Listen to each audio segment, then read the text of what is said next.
Bismillahirrahmanirrahim. Qala al-muallif rahimahullahu ta'ala wa nafa'ana bihi wa bi 'ulumihi fid dharain amin. Bismillahirrahmanirrahim. Qala Allahu 'azza wa jalla, ya bani Adam, isbir wa tawadhu arfa'uka washkurni azidka wastaghfirni aghfir laka wasil rahimaka azid fi ajalika watlub minnil afiyata bitulis sum. Qala Allah azza wa jalla, Allah subhanahu wa ta'ala berpesan kepada Nabiullah Musa. Ini nanti jadi pelajaran buat kita semua, nasihat buat diri kita masing-masing. Ya bani Adam, wahai anak Adam, isbir wa tawadhu arfa'uka. Isbir, bersabarlah dan rendah hatilah, arfa'uka, niscaya aku akan mengangkat derajatmu. Jadi ternyata kunci untuk diangkat derajatnya oleh Allah adalah sabar. Lah, definisi sabar itu apa? Sabar itu bukan cuma nerimo ing pantum, saya cuma nerima terus memang nasibnya begini ya begini, tidak usah ikhtiar, tidak apa-apa. Bukan, itu bukan sabar, itu namanya pasrah. Sabar itu adalah menghadirkan pikiran positif di dalam kehidupan, bahwa apapun yang kita alami memang dikehendaki oleh Allah Subhanahu wa ta'ala.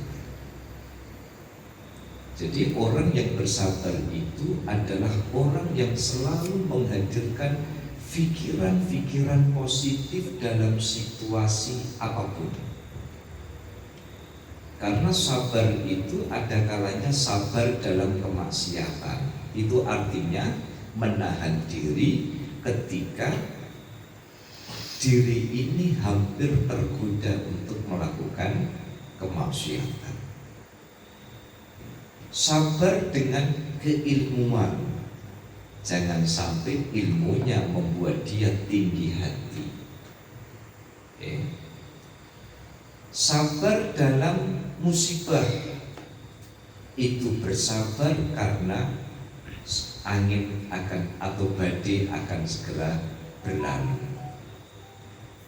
Jadi kunci yang pertama, Allah mau angkat derajat seseorang itu adalah suruh sabar.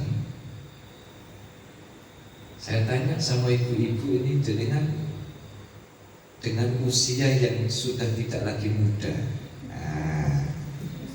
ini kira-kira sudah merasakan pahit getirnya hidup nopo suwanan terus, Bu? Ini delok lendetan ini kita mulai rada lendetan pasrah. Gitu. Enggak muda, enggak tua, pasti yang namanya perjalanan hidup itu tidak ada yang mulus.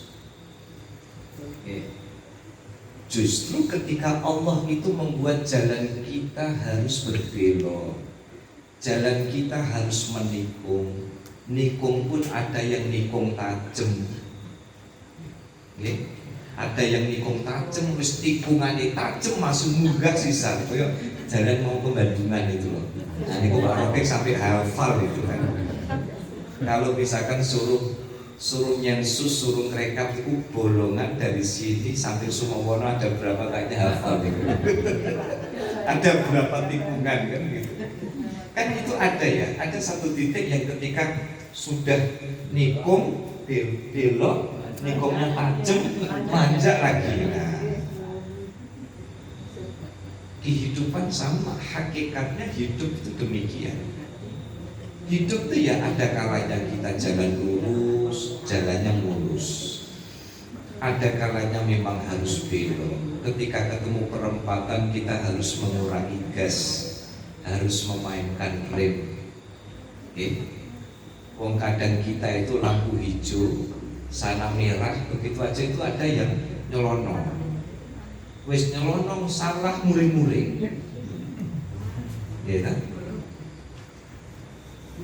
Jadi kunci kita akan diangkat derajatnya oleh Allah itu adalah sabar. Apa rahasianya? Karena orang yang sabar, dia selalu berpikir positif bahwa fenomena di dalam kehidupan itu sudah diatur oleh Allah dan dia ridho dengan keadaan itu. Saya ambil contoh ketika orang kerja pas masa-masa pandemi. Ketika masa pandemi ada satu cerita, Bapak Ibu, ada seorang karyawan harus dirumahkan. Ketika harus dirumahkan itu, dia masih mencoba apply sana, apply sini, hasilnya zong. Untung masih punya tabungan. Akhirnya dia berpikir, ini saya mencari kerja kok sulit sekali, apply sana, apply sini zong. Hingga akhirnya bilang sama istrinya, ya sudah Bu, ini mungkin takdirnya memang disuruh istirahat sama Gusti Allah. Gara-gara ono Covid saya tidak kerja. Kalau WFH itu kan masih kerja, ini tidak kerja. Di rumah mungkin ini hikmahnya, saya harus bayar utang karena selama ini keluarga sering ditinggalkan. Anak yang biasanya manja dengan bapaknya, ini momentum bisa bermanja-manja dengan anaknya. Akhirnya apa?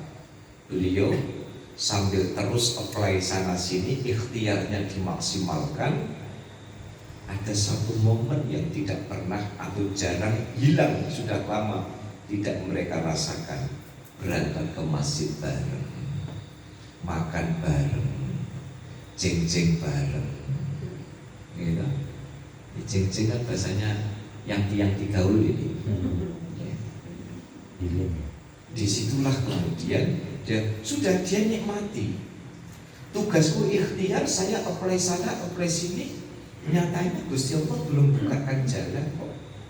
Pasti Allah sedang menyimpan rahasia, Allah sedang memberikan surprise di dalam kehidupannya. Sudah, pokoknya yang penting kegiatan ini aku jalani dengan baik. Yo bantuin istrinya masak, yo makan bareng, yo ke masjid bareng, gitu, bersendau bareng, yo nanam lombok bareng-bareng, ya kan begitu. Hingga akhirnya Bapak Ibu sekalian, dia dapat kerjaan orderan satu barang. Orderan satu barang dari luar, dan itu tidak banyak yang punya kesempatan. Betul-betulan. Hingga sekarang kemudian apa? Tapi menariknya ketika ekonominya membaik, derajatnya meningkat itu, pelajaran Covid selama 1,5 tahun yang membuat dia nganggur itu terpatri di dalam pikiran, terpatri di dalam hati. Ya Allah, hikmahnya ketika saya sabar menunggu, hasilnya apa? Saya bisa kerja yang sambil nungguin istri dan anak-anak di rumah. Anak tidak lagi ditinggal, istri tidak lagi ditinggal, tapi dia bisa bekerja dari rumah. Terangkat ekonominya, terangkat status sosial. Jadi rahasia kenapa sabar itu kemudian menyebabkan Allah itu angkat derajatnya, karena dia berpikir positif. Keadaan yang dia jalani hari ini itu memang sudah dikehendaki sama Gusti Allah. Makanya Makanya jangan sampai kita ini ikut-ikutan ngatur Gusti Allah. Gusti kula niku mestine ngene lho. Jenengan tak nuruti iki piye? Donga wis jengkang-jengking kok masih ndak kabul-kabul. Lah rumangsane pripun? Maka isbir, bersabarlah, karena waktu yang ditunda oleh Allah, kesempatan yang ditunda oleh Allah, situasi yang tidak mengenakkan bagi kita, ternyata itu cara Allah memberikan kuliah gratis kepada kita. Pikirannya menjadi positif. Makanya Allah memberikan kunci, isbir, bersabarlah, arfa'uka, maka aku akan mengangkat derajatmu. Kapan? Suka-suka Allah. Wa tawadhu, dan rendah hatilah. Bapak Ibu, tidak cuma Allah yang tidak senang, manusia itu juga tidak senang melihat orang tinggi hati, rasa sok-sokan sing paling alim, sing paling pintar, sing paling jenius, sing paling cerdas, akhirnya tidak mau menerima masukan orang lain. Rendah hatilah, karena dengan kerendah hatian itu maka Allah akan angkat derajatmu. Nah ini tinggal noto-noto hati. Disepelekan orang tidak masalah, grundel manusiawi, tetapi menghibur diri bahwa menata hati dengan ketawaduan, menata hati dengan kerendah hatian, itu pada akhirnya arfa'uka, maka Allah akan angkat derajat. Ini monggo yang sudah mengalami ini mungkin ya bapak-bapak atau ibu-ibu, orang yang sabar nyatanya semuanya akan indah pada waktunya. Ya Allah, biar zaman rekoso di biasanya nganten anyar kan edisi prihatin gitu. Iya betul tuh. Roto-roto nganten anyar ini kan biasanya edisi prihatin. Makanya pesen anak pertama itu ojo digalai. Soalnya biar sampean ajak rekoso kan gitu. Dan yang kedua, rendah hati. Wong kita itu tidak kurang sedikit pun kehormatan kita dengan rendah hati. Karena itu maka janjinya Allah adalah isbir wa tawadhu arfa'uka. Kunci Allah akan angkat derajat manusia itu adalah bersabar dan rendah hati. Kalau sibah saya itu memberikan nasihat itu api, sedekah ora olah-olah, itu bahasanya plaka Jeporo Kudus. Olah-olah ini kenapa? Masak-masak. Sedekah tanpa harus repot masak-masak. Apa? Senyum kalau ketemu orang, ramah kalau ketemu orang, diajak ngomong yurak nyolot. Kan wonten nggih kadang dijak ngomong tuh sithik tapi melekedus. Terwekik. Nggih. Wonten iku suwidik ra patek ngomong, sekali ngomong, cabe galak nih. Nggih. Wonten. Sedekah ora olah-olah, ketemu orang ya monggo Pak, monggo Bu, ora ketemu wong betutu, tae lambene sok dipucir karo karet. Nggih. Termasuk misalnya kearifan-kearifan, local wisdom, local genius yang ada di masyarakat pedesaan, masyarakat ala timur ini. Misalnya kita naik mobil, naik motor di kampung, ya ketemu tonggol, ayo le, ngono Pak Pur, sekalipun mobilnya terjang, juga terjang kabeh. Gitu. Wah, Pak Pur saya wis dadi bos, ngono ku ya kancane dibuka. Ayo le, pengen numpak mobil ta ora le. Nek kurang gede tak gawana truk le kapan-kapan le. Itu orang akan senang. Sekalipun jenengan tidak ngasih makanan, jenengan tidak ngasih oleh-oleh, dengan tidak ngasih ini, Tapi dengan tahu diri, rendah hati, ketemu orang sumeh, gitu. Makanya wong-wong sumeh itu mesti bolone akeh. Ya. Sabar dan rendah hati menjadi kunci Allah terangkat derajat kita. Washkurni azidka. Bersyukurlah maka nikmatmu akan bertambah. Bersyukurlah maka nikmatmu akan bertambah. Rahasianya Bapak Ibu, ketika orang itu bersyukur, syukur itu apa? Ya, coba yang member tafsir, syukur itu apa? Keseimbangan antara apa yang kita terima dengan apa yang kita kasih. Namanya politik terima kasih. Minum apapun masuk, Sprite masuk, Fanta masuk, Coca-Cola masuk, tahu petis masuk, kacang masuk, wabeh masuk, dahar nopo mawon kepenak. Tapi nyuwun sewu, itu cuma terima, kasihnya ndak imbang. Anyang-anyangan misalnya. Anyang-anyangan itu bahasa Indonesianya apa? Tawar jadi Pak Rocky tawar penawar nang-nangan itu. Iya, anggap aja tawar penawar. Tawar penawar ini sudah betul tawar akeh itu. Nggih. Nang-nangan gitu. Iki coba ada orang buang air kecil tidak tuntas, menyiksa, tersiksa sekali.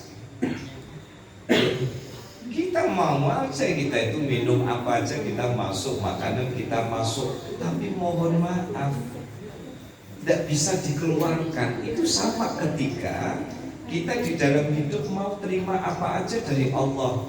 Duit oke, kita terima, kesehatan oke, kita terima, ilmu kita punya, tapi ilmu tidak pernah kita kasihkan, kita amalkan. Kita terima duit tidak pernah kita sedekahkan, infakkan, zakatkan. Kesehatan tidak pernah kita berdedikasi kesalehan sosial kita kepada orang lain. Makanya kalau orang itu tidak syukur, mesti isinya kurang aja. Makanya Allah itu menyebutkan, barang siapa bersyukur maka akan aku tambah. Tambah ini maknanya dua. Pertama, tambah bahagianya, meskipun secara jumlah tidak tambah, tapi tambah bahagianya. Alhamdulillah. Pas duit rontok mepet udan-udan, meh tuku martabak duitnya rak cukup, tapi buka lemari kok nemu gesek ikan asin. Terus nyambel terasi, nemu ono pete karek loro, digoreng setengah mateng, segone panas. Wonten niku nek jenengan dahari ngagem sendok ndak nikmat Bu. Harus pakai jurus muluk. Nggih. Harus muluk. Orang yang bersyukur akan menghadirkan kebahagiaan. Alhamdulillah, duit meh tuku martabak buat beli martabak kurang, tapi ternyata merasakan kenikmatan. Ketemu sambal terasi, segone panas, petene setengah matang, di pulau ngoten niku karo nonton sinetron Misteri Ilahi. Tapi berbeda ketika orang tidak menghadirkan kesyukuran di dalam hidup. Mosok urip kok rekoso terus, bujang mangan ikan asin, kawin mangan ikan asin, duwe putu ikan asin, sampai bentuknya kaya ikan asin. Dia selalu protes di dalam hidup. Dia tidak terima dengan apa yang ada di depan dia, sehingga apa? Dia merasa kurang. Balik kepada pelajaran 2 pekan yang lalu. kita akan bersyukur ketika kita mampu hidup dengan kontrol kita, bukan dengan kontrol orang lain.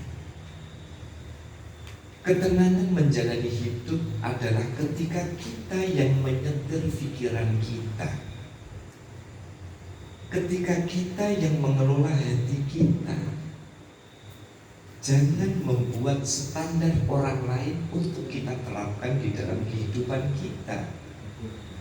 Karena ketika kita menggunakan standar orang lain, itu berarti kita sudah mulai tidak memiliki kepercayaan diri untuk membahagiakan diri kita. Terus Bapak Ibu, sudah apa yang kita punya, apa yang kita punya itu yang akan membahagiakan kita. Dengan segala keterbatasan ilmu yang kita punya, kita mau belajar terus. Dengan keterbatasan materi yang kita punya, lalu kemudian kita nikmati, kita syukuri, dan kita bisa membuat bahagia dengan cara kita sendiri, bukan dengan cara dikontrol orang lain. Kalau kelasnya itu dia bahagia cukup dengan uang 10.000, tidak usah ikut-ikutan dengan mereka yang standar. Dan itu mau saya rasa-rasakan sama Pak Rocky, sama Pak Rahman. Plat nomor 1 itu kok, saya didupek ya 1 digit Pak, itu 5 juta dolar Pak. Di Dubai apa di Abu Dhabi begitu. Nah itu gitu tahu petis tapi Pak. Sini juga mahal Pak. Iya kan? Ya artinya semahal-mahalnya masih 10 juta Pak. Kalau 5 juta dolar itu berapa Pak? Nolnya banyak lah itu. Itu nolnya sudah banyak. Ya kalau standar kita memang standar nasi rames nikmat. Kalau padangnya padang murah, tidak usah ikut-ikutan sederhana. Harganya tidak sederhana. Gitu. Orang yang makan di padang sederhana itu memang orang yang sudah menyederhanakan dananya. Jadi berapapun itu sederhana gitu loh. Maksudnya begitu. Kalau padang murah kan nambah rak dihitung, ya gitu ya. Nambah sambal rak hitungan, nambah nasi rak hitungan. Ibaratnya jenengan jupuk duduh tok ngono iku ora ono sing lirik kan begitu kan. Ya persoalan rasa itu kan relatif. Maka Allah berpesan washkurni azid. Bersyukurlah maka Allah akan menambah kebahagiaanmu menerima apa yang diberi. Kalau menerima secara kuantitatif, nah itu relatif.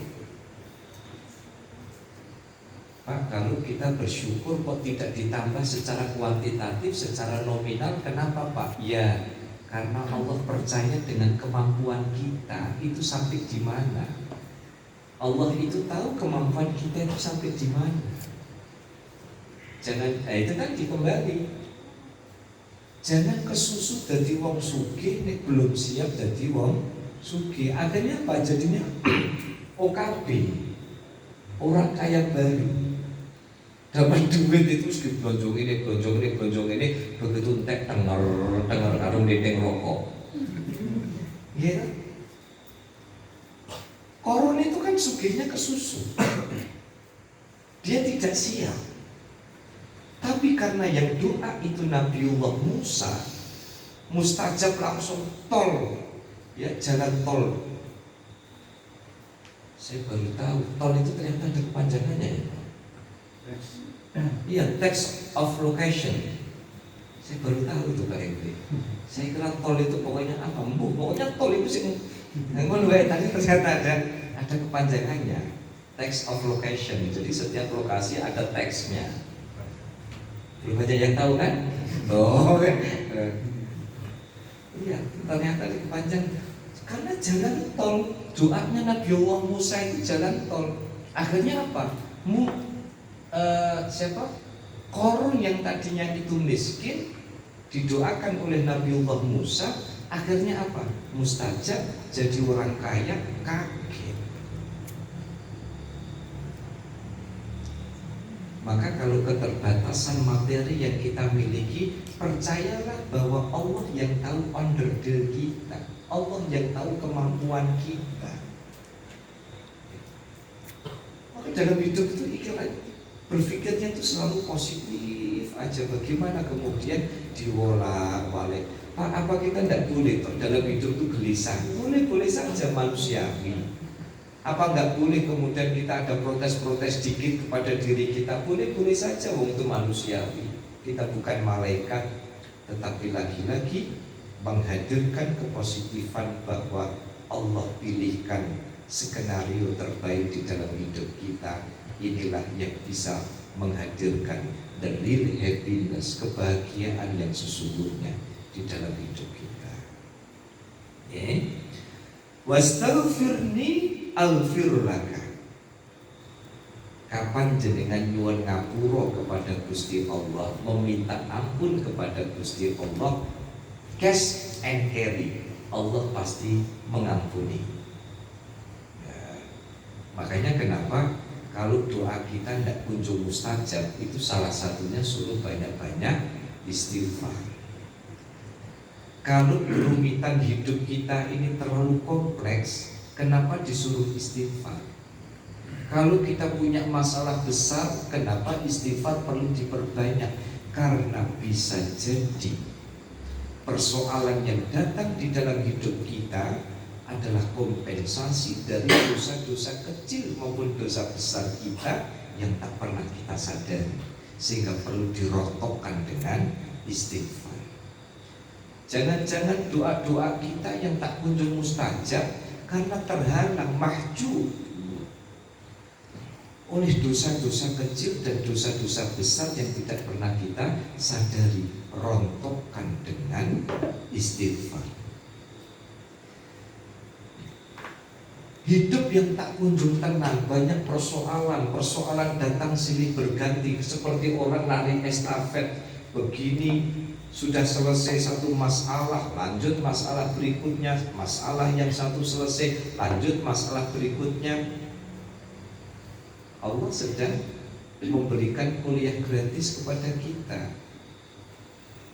karena kerumitan-kerumitan di dalam hidup bisa jadi kalau kita kembalikan kepada muhasabah kita, itu semua adalah kompensasi dari dosa-dosa yang pernah kita lakukan. Maka kita perlu menerima ikhlas.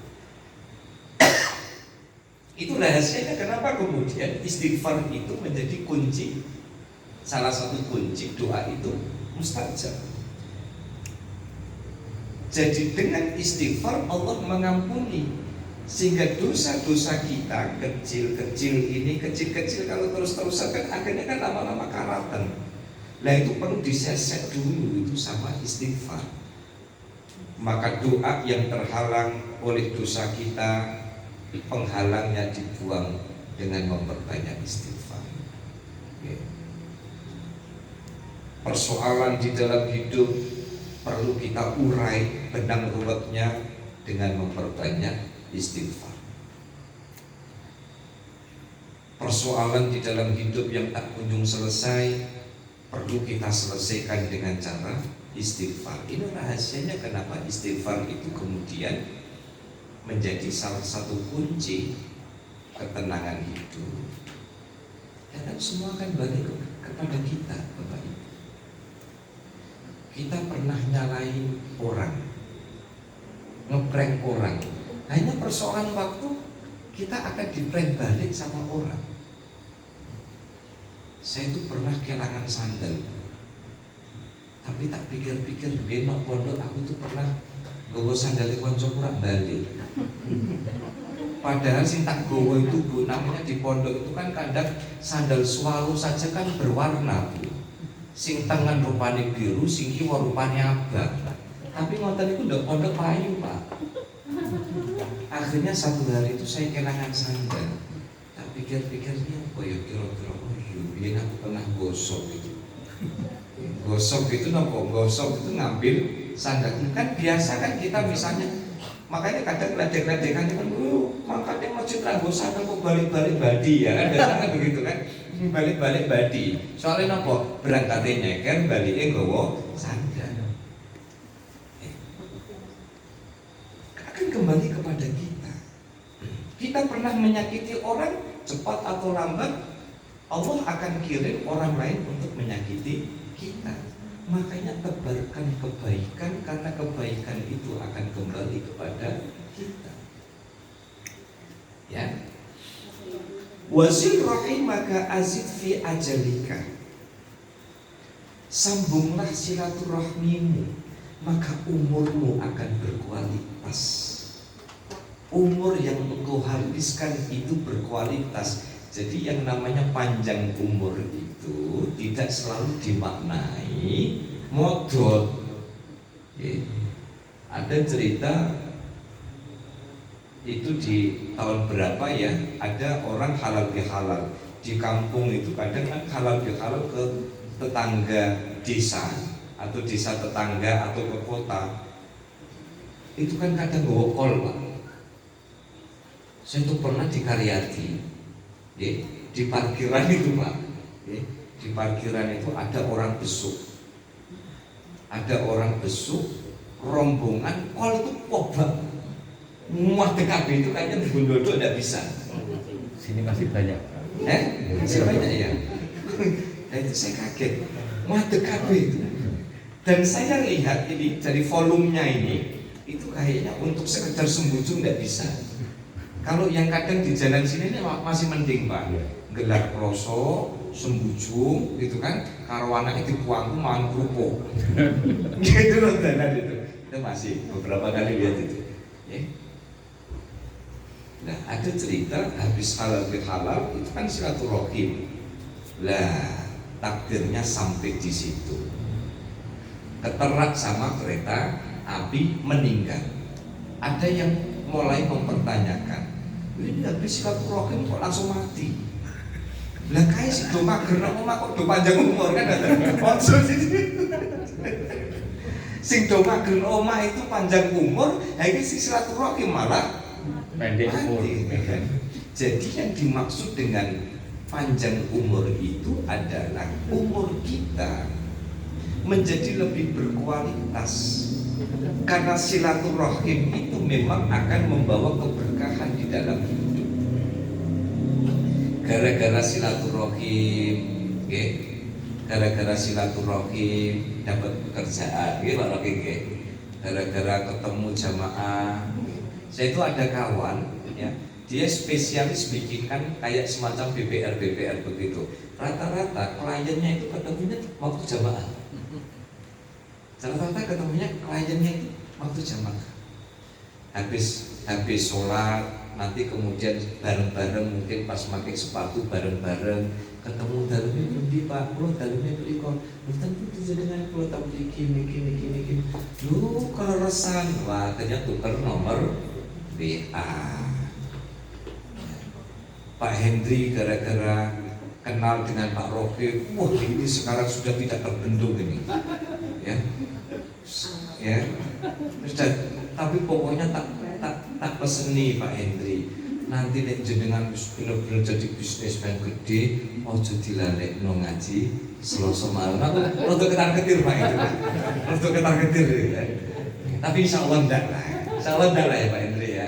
Ini soalnya apa? Soalnya ini sudah teruji. Ordul semakin deres, tetapi soft pertama sholat maghrib tetap Pak. Karena memang cuma satu soft.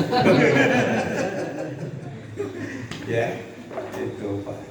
Nah, ya, jadi yang dimaksud dengan Allah menambah umurmu itu tidak menambah secara kuantitatif, tidak menambah bilangan.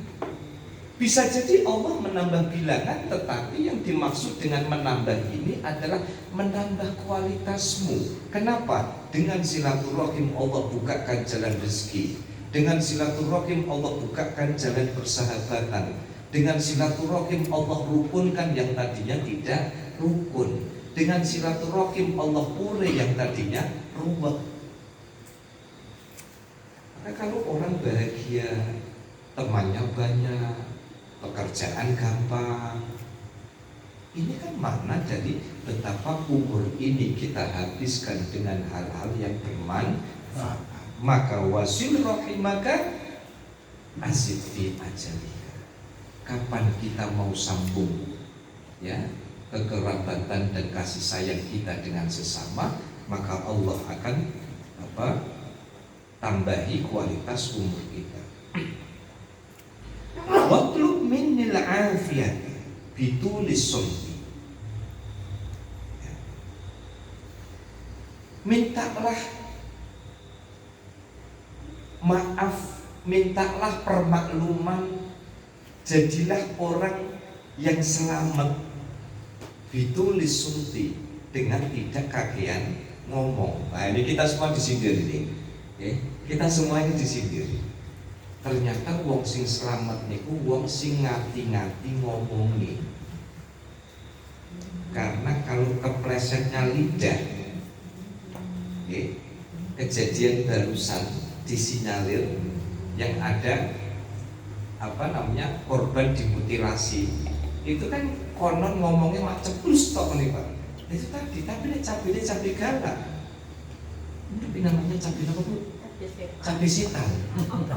Nah, namanya cabai sitan. Ratus niku ngentekno banyu sak galon. Nggih betul. Mbak Wane 3 sekawan cukup dengan cabai sitan 1, banyune sak galon. Sama. Orang itu semakin banyak ngomong, potensi keplesetnya itu. Nah, makanya hati-hati kita, terutama di era-era sekarang dengan undang-undang ITE ini ya. Pokoknya ngomong hati-hati. Sekarang itu saya kadang kalau pas ngisi acara begini atau di luar begitu harus hati-hati betul, karena kita nggak ngerti Bapak Ibu.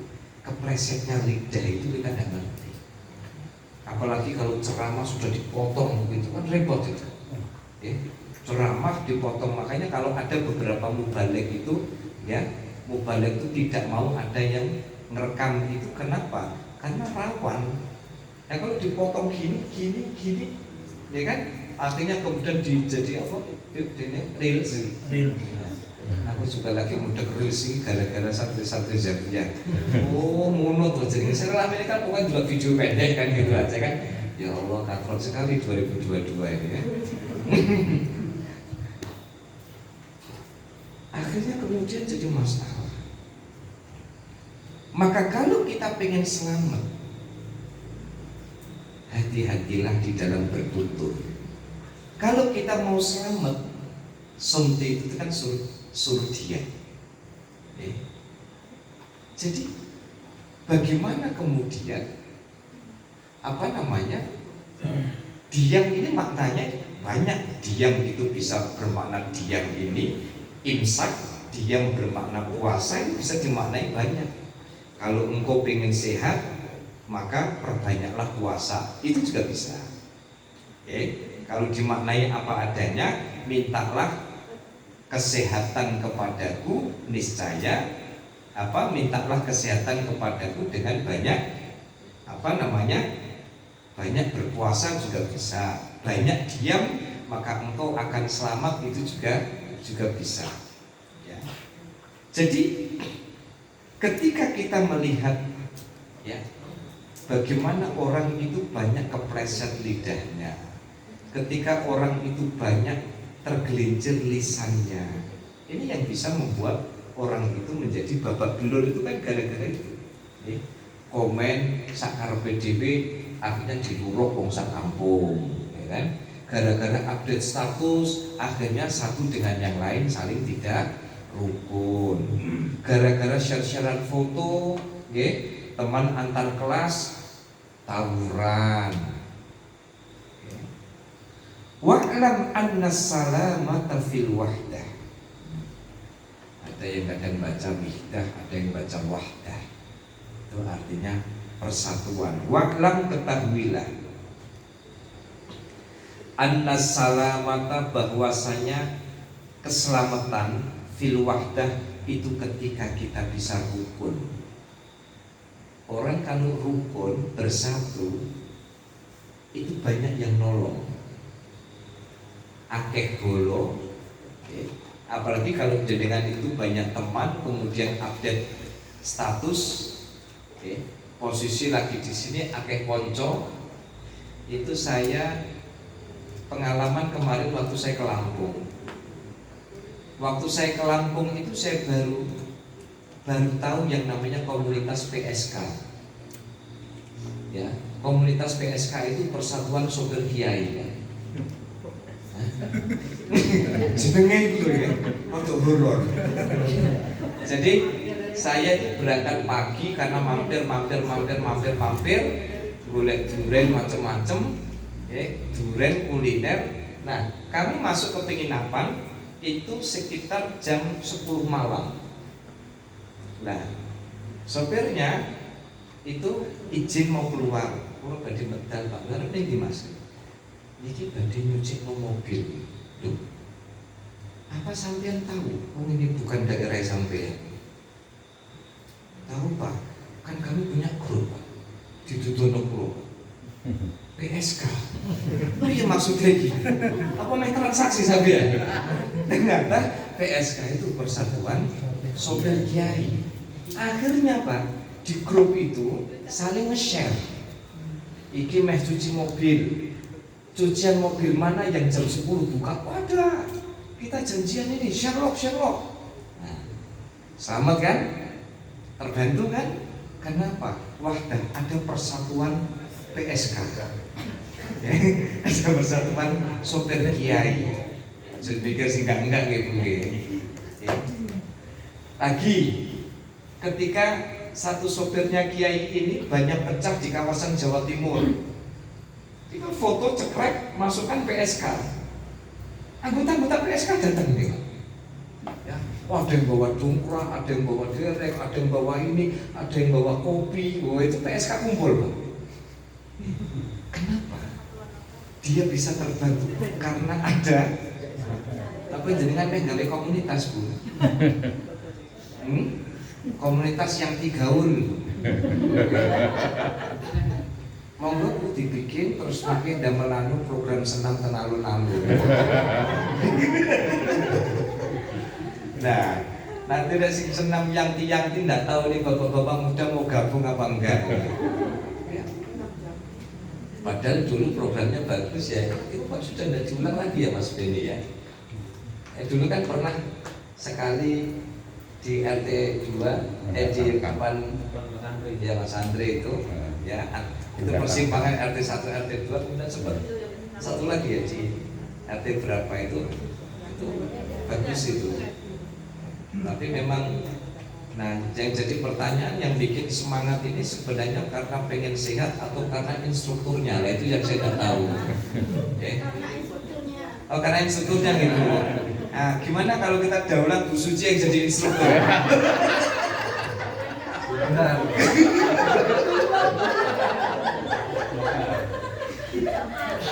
Setuju Bu? Dalam? Oh masak, oh, instruktur masak ya. Oke, bagian penyiapan konsumsi ya Bu ya. Itu. Jadi kalau kita temannya banyak, kalau kita bolonya banyak, kalau kita rukun, coba kalau tetangga tidak rukun, meh masak kok kurang garam, ngoten iku meh jaluk iku pekewo, Pak. Iya enggak? Kalau dengan tetangga tidak rukun, ini masak tinggal garamnya, kan enak kalau rukun. Bu, aku nempel garam sak sendok Bu, karena rukun. Tapi karena tidak rukun dengan tetangga, butuh garam dadak mubeng ke Indomaret. Padahal hanya butuh garam sak sendok, kan tidak mungkin ke Indomaret beli garam sak. Indomaret itu tulis garam enggak ya? Ada ya? Ada ya? Oh, yang tidak ada itu tadi saya cari kertas minyak. Nah ternyata Bu Suci kertas minyaknya banyak itu.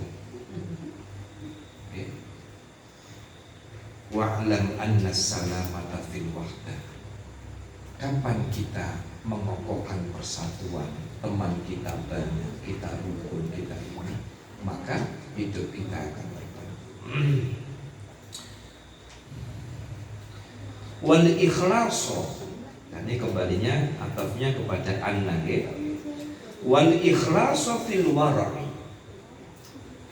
Orang itu bisa ikhlas ketika wara'.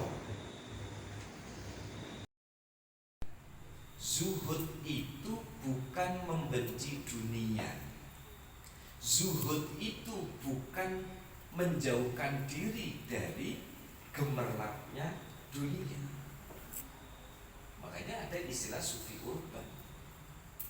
Tapi zuhud itu adalah membelokkan dunia ke arah kiblat. Mari kita bangun konsep zuhud di era milenial. Tidak dengan cara menjauhi jabatan, tidak dengan cara menjauhi partai politik, tidak dengan cara menjauhi gemerlapnya materi, tidak dengan cara menjauhi rumah mewah, tidak dengan cara menjauhi mobil mewah, tidak dengan cara menjauhi mobil duit banyak misalnya. Tetapi zuhud di era milenial itu adalah bagaimana gemerlap dunia ini arahnya kita satukan, yaitu wahdatul jihad, menghadap ke kiblat. Mobil mewah untuk silaturahim, mobil mewah untuk mendatangi majelis taklim, ya, rumah besar untuk mengundang tamu makan-makan, rumah besar untuk ngaji bareng-bareng khataman Quran. Punya duit banyak, bagaimana duit ini alokasi zakatnya iya, infaknya oke, sedekahnya juga oke. Maka zuhud di era milenial tidak dengan cara menjauhkan diri kita dari gemerlapnya dunia, tetapi justru bagaimana dunia itu kita genggam, arahkan ke kiblat untuk mendekatkan diri kepada Allah, memperbaiki kualitas taqarrub kita kepada Allah Subhanahu wa ta'ala. Bukankah Rasulullah sudah memberikan pesan, al-yadul ulya khairun minal yadis sufla. Makanya dulu pernah ada gerakan tangan di atas. Orang Islam itu harus begini, jangan begini terus. Lah bisa begini itu karena apa? Dia punya kekuasaan, dimanfaatkan untuk menolong orang-orang yang diperlakukan tidak adil. Dia memiliki harta kekayaan untuk membantu kaum miskin, kaum papa yang perlu dibantu secara ekonomi.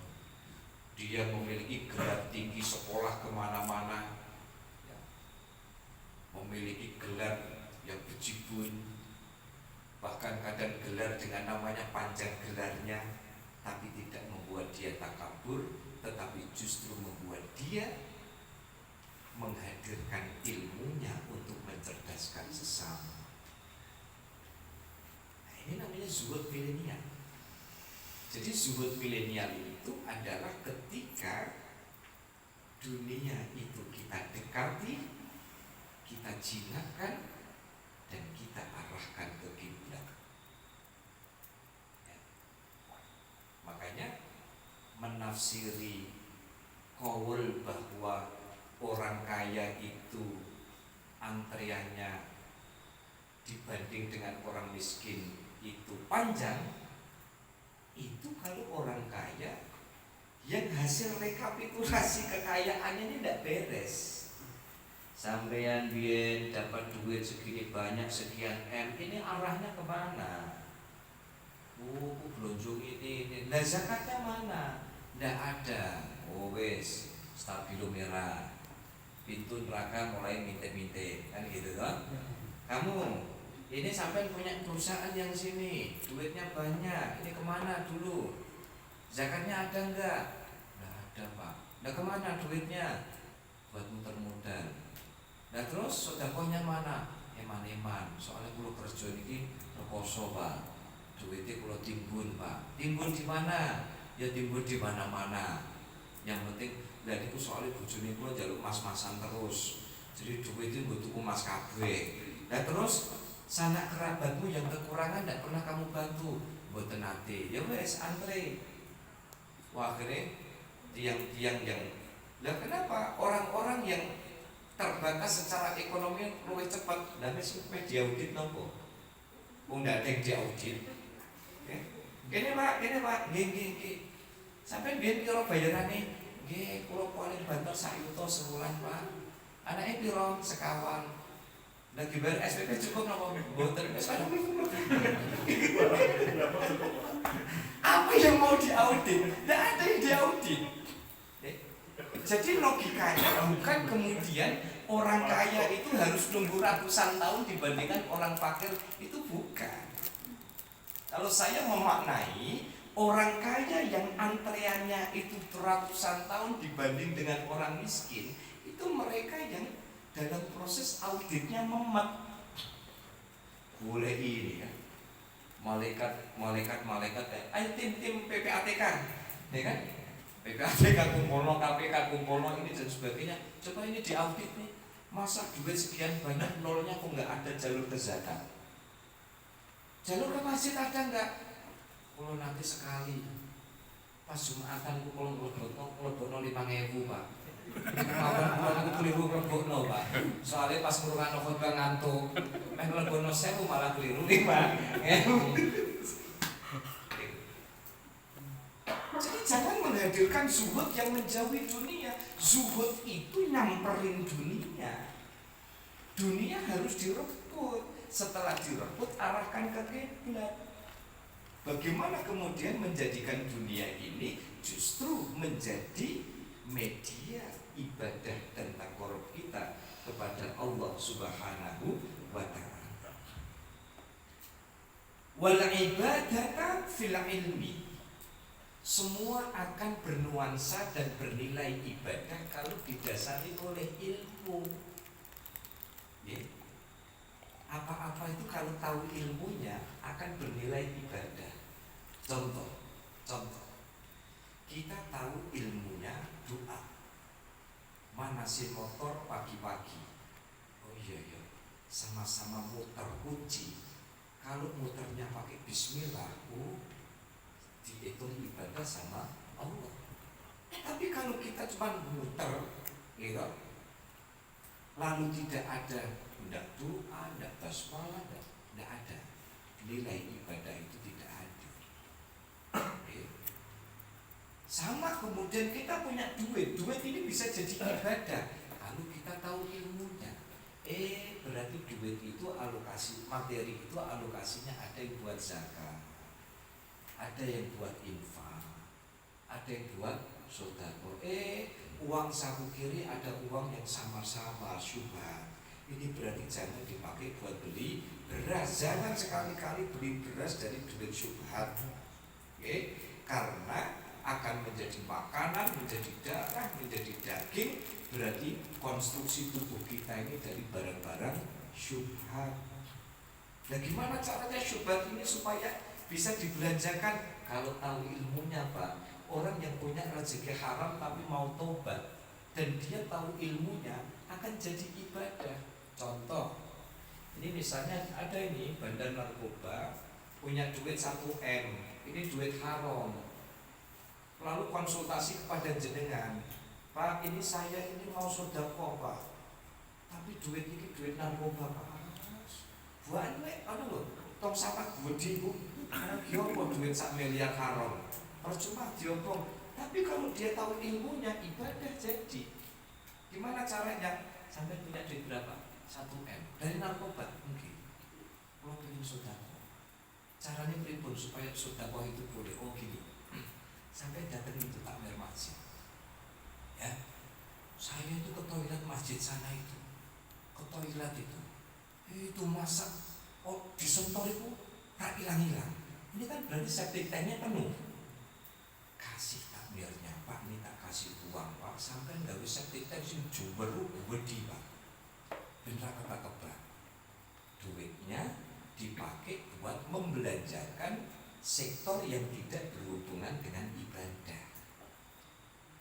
Ojo pak, ini duit narkoba, ambil takmir karena nggak tahu ilmunya, ditukar sound system yang wapi. Ibaratnya burung muni wis ngomong TV, ya kan? Nggak Tidak boleh. Jadi uang haram itu tidak boleh bersentuhan dengan sektor ibadah inti. Wah ini Pak, takmirnya pidato di depan pengurus, alhamdulillah kita dapat sumbangan dari Bandar Narkoba. Semoga lancar. Semoga lancar ini. Ya, akhirnya apa? Woro-woro sama sesama pengurus takmir. Imamnya ditanya, Pak Imam, jenengan mau saya belikan sajadah yang paling mahal Pak. Gimana itu? Ini sajadah tapi ada AC-nya. Adem ya kan? Jadi kalau duduk lama-lama Pak dijamin pantat tidak panas Pak. Tapi tubuhnya taruh duit. Kenapa tidak bisa jadi ibadah? Tidak tahu ilmunya. Kalau dia tahu ilmunya jadi ibadah. Makanya semua itu akan bernilai ibadah ketika kita menghadirkan ilmu. Ya, ketika kita orang berbeda-beda. Yang satu salamnya gini, Assalamualaikum warahmatullahi wabarakatuh. Assalamualaikum. Ada yang Assalamualaikum. Salam wakil sampingnya kan. Tapi kalau orang itu punya ilmu, oh ini madzhab ini, oh ini madzhab ini, oh ini madzhab ini, tidak masalah. Wong podo salami kok. Cuman stylenya saja yang beda. Dan itu ada dasarnya. Akhirnya kemudian bernilai ibadah. Oleh karena itu, karena waktunya sudah tinggal sedikit, saya akhiri. Ya bena Adam kaifa tatma fi tajallil qalbi ma'a kasratin naum. Bani Adam, kamu pengen hatimu itu jadi terang gimana? Nek turumu kakean. Makanya ojo kakean turu. Ojo kakean turu. Mboten Pak Pur, turu sama ngantuk beda lho Pak Pur. Aku langsung dibendali Pak Pur. Aku langsung dibendali Pak Pur nih. Ya aman ya Pak Pur ya. Aman. Karena ngantuk dengan tidur tidak. Saya bilang, aku gak akan turun. Pak Pur langsung ngadep ini kan, waktu ngegas kan. Jadi ini Allah pesan. Nek pengen hatinya itu tidak cupet, kalau pengen hatinya itu terang, maka pesan Allah, gimana kau bisa dapat hati terang kalau tidurmu masih banyak? Mau sok turunin jam 8, tangine jam 8. Tetap lagi tadi lepas dari 8 ke 8. Jadi lihat tuh ulama-ulama dulu itu ya Allah. Ulama-ulama dulu nerima tamu, kiai-kiai itu jangan ngertos. Nerima tamu itu ya Allah sampai jam 12 malam. Jam 12 malam nanti tilam sare. Setelah sare nanti jam 2 sudah bangun, sholat tahajud. Kemudian nanti ngimami subuh, ngaji sampai jam 8. Jam 8 sampai jam 9 niku istirahat. Sare ya tidur sebentar. Setelah itu nanti jam 9 sampai jam 12 itu nanti nerima tamu lagi. Kemudian nanti ngimami sholat jamaah, sholat duhur sampai setengah 2 kiai itu ya dahar ya istirahat. Setengah 2 ngaji lagi sampai asar. Setelah asar nanti nerima tamu sampai maghrib. Habis maghrib nanti ngaji lagi. Habis isya setengah 8 nerima tamu lagi. Nggak bisa bayangkan. Tapi Allah yang menjaga. Kami pakai teori medis Pak, tidak sehat gaya hidup itu Pak.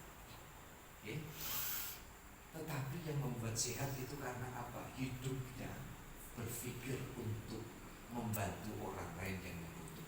Wa kaifa tatma'u fil wara'i ma'ahu fid dunya. Gimana kau bisa menghindari syubhat sementara kue ke dunia? Pokoknya apa-apa, pokoknya kerja apapun yang penting badi. Yang penting punya ini, punya. Gimana kita tidak terjerumus ke dalam perkara syubhat dan haram sementara kita masih hubud dunia, cinta kepada dunia. Wa kaifa tatma' fi mardhatillah, gimana engkau mendapatkan ridho Allah ma'a kasratil dzunub, sementara kita masih bergelimang dosa. Wa kaifa tatma'u fi tsana'i ma'a kasratil bukhli, gimana kau bisa diterima orang, dipuji orang, sementara walite medite ra umum. Walit medit cetil medidil mencit. Apa meneh Bu? Badhe urunan satu lagi apa Bu? Medidil. Iku wis pol-polan berarti nggih. Jadi Bu Susi medidil, wis pol-polan. Orang pelit tidak disukai Allah, tidak disukai manusia. Wa kaifa tatma'u fil hikmati ma'a hubbi tsana'i bil mahabbati wal makhi, gimana engkau mendapatkan hikmah kehidupan? Gimana engkau bisa berlaku bijaksana sementara engkau masih butuh pujian orang? Untuk pesannya bagus sekali. Kita bisa bijaksana di dalam hidup. Tidak mungkin selama kita hidup masih butuh dielu-elukan orang. Makanya mulai sinau ini saya sampaikan ke teman-teman santri Zabiyah dalam rangka latihan. Dalam rangka latihan sudah tugasnya pokoknya syiar. Tidak usah target subscriber, tidak usah target viewer, tidak usah target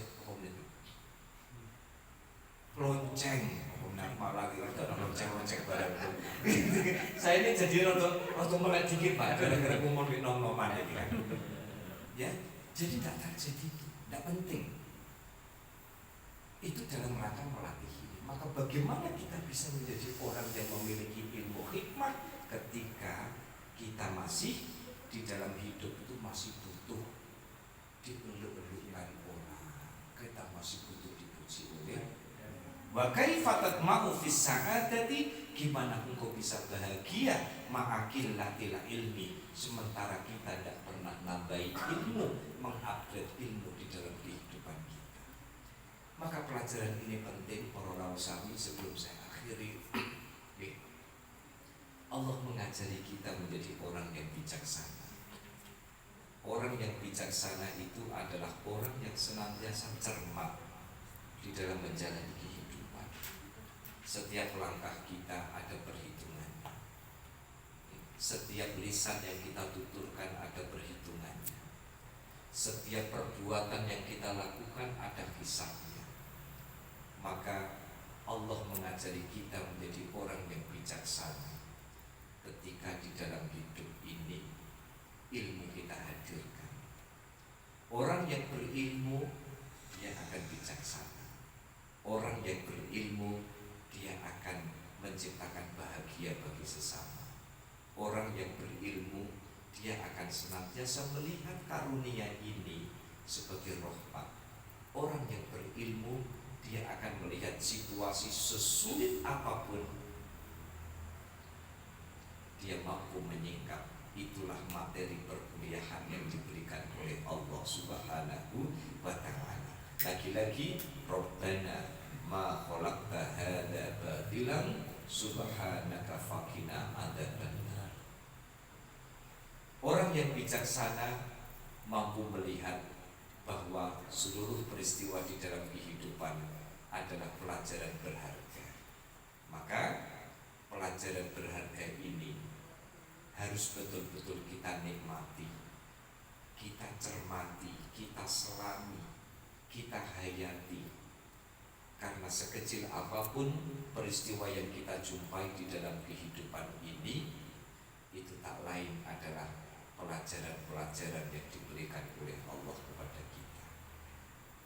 Saya kira ini yang bisa saya sampaikan. Sudah 9:30, mungkin bermanfaat, ya, kita bisa istiqomah, ya, diberikan kesehatan jasmani, kesehatan rohani, dan semoga majelis Zawiyatul Azhar ini kelak di akhirat nanti sama-sama menjadi persaksian bagi kita semua bahwa kita memiliki kepedulian di ala kalimatillah, meninggikan agama Allah Subhanahu wa ta'ala. Bismillahirrahmanirrahim. Alhamdulillahirabbil alamin. Allahumma shalli ala sayyidina Muhammadin sallallahu nabiyya min jami'il ahwali wal afat wa taqudi lana biya jami'al hajat wa tutahhiruna biya min jami'is sayyi'at wa tarfa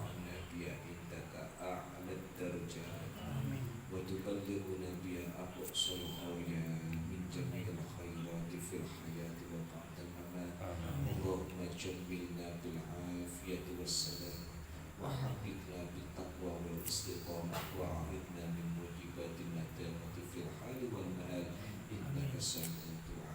Allahumma ighfir lana wa li walidina warhamhuma kama rabbayana shighara. Rabbana atina fid dunya hasanah wa fil akhirati hasanah wa qina adzabannar. Walhamdulillahi rabbil alamin.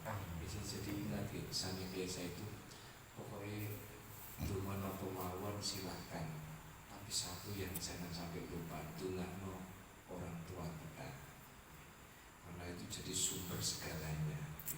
Ampun dilalekno, misalnya orang ini kuburannya nanti, tadi paling kan waktu neman ya. Sebenarnya kita ingin nekene sakelingku kok. Ini jangan-jangan patoknya diganti wong misalkan, padahal nggak pernah sambang, tapi paling tidak doa kita kepada kedua orang tua itu mampu melicinkan apapun yang menjadi hajat di dalam kehidupan kita. Sampai ketemu lagi Selasa depan, insya Allah nanti kita akan kaji terus yang kecap Tuhfatul Mardiah ini, dan kita bisa kontekstualisasikan di dalam kehidupan, bisa kita praktekkan enak di dalam kehidupan ini. Terima kasih atas segala perhatian dan mohon maaf atas segala kekurangan. Wallahul muwaffiq ila aqwamit thoriq. Assalamualaikum warahmatullahi wabarakatuh.